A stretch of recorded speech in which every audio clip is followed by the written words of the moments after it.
ایام تشریق کسے کہتے ہیں؟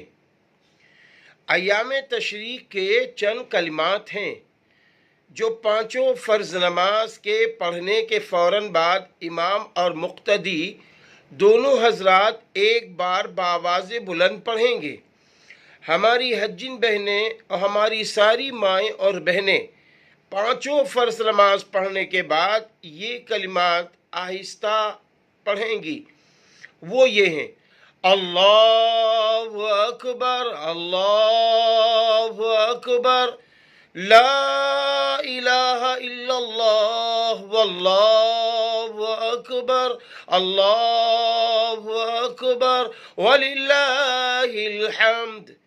اب یہ کلمات 9 ذی الحجہ کی فجر کی نماز سے لے کر 13 ذی الحجہ کی عصر کی نماز تک پڑھیے جائیں گے۔ یہ ایام تشریق ہیں، ہم سب خوب پابندی کریں۔